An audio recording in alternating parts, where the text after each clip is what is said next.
A man allegedly tried to pull a handbag from a 72-year-old woman at a Balestier bus stop. He got nothing, but within 2 days, police had identified and arrested a suspect. The incident happened at about 8:40 p.m. on July 16th, outside a hotel at 226 Balestier Road. According to the charge, the woman had a Coach handbag hanging from her right shoulder. A 64-year-old man, named in court documents as Wang Dijin, allegedly pulled the bag with force. The attempt failed, and the man fled empty-handed. The bag itself was valued at around $500. It reportedly contained $586 in cash, bank cards, a power bank, a Chinese identity card, and a long-term visit pass. The money matters, but losing those documents could have created a second problem. Replacing identity papers and bank cards takes time. There is also the risk of financial misuse if they fall into the wrong hands. What makes this case different is how quickly investigators connected the pieces. Police officers searched for surveillance footage from nearby shops. One employee reportedly spent more than an hour checking his store's recordings on the night of the incident. Nothing useful was found at first. Officers returned the following day and located footage showing a man who appeared to be fleeing along Balestier Road. He was described as wearing a white shirt, black shorts, and a black baseball cap.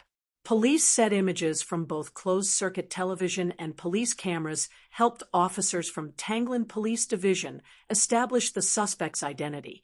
He was arrested on July 18th, 2 days after the alleged attempt. This shows why surveillance footage is not only about recording the moment an offense happens.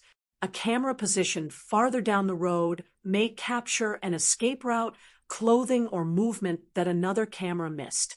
Several incomplete recordings can become useful when investigators place them together. The man was charged on July 20th with snatch theft. Under Singapore law, a conviction for this offense can bring between 1 and 7 years in jail. The offender may also be liable to caning.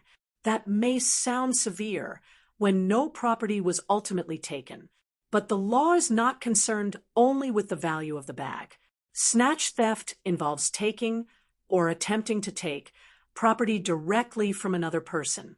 The use of force can cause someone to lose balance, fall, or suffer an injury, especially when the person targeted is elderly. In this case, the woman was 72 years old, and the bag was reportedly hanging from her shoulder. The physical risk could therefore have been greater than the financial loss. At the same time, the charge remains an allegation until the court reaches a decision. The accused has been remanded at the Institute of Mental Health for psychiatric evaluation. The case has been adjourned to August 3rd. That evaluation should not be treated as proof of guilt or as an explanation for what allegedly happened. It allows medical professionals to assess his condition while the legal process continues. There is also a practical lesson for members of the public. Police advise anyone who encounters such an incident to remain calm, remember the person's appearance and distinctive features, and contact officers as soon as possible. Trying to chase or physically confront someone may create further danger. Accurate details, such as clothing, direction of travel, and unusual features, can be more useful to investigators. The wider point is that public safety does not rely on one measure alone. It depends on fast reporting, police camera networks, private surveillance systems, and businesses willing to help review their recordings. In this case, the alleged attempt failed before any property was taken. Yet the police response continued because the conduct itself could have placed the woman at risk. That balance matters. Singapore's reputation for safety should not lead people to assume that opportunistic offenses cannot happen in familiar public spaces. A bus stop is part of an ordinary daily routine. That is exactly why awareness still matters, particularly at night or when carrying valuables openly. Do you think more people should know what details to observe and report when they witness an offense? Share your view below and support 2230 by liking this video, sharing it with others, and subscribing for more clear news analysis.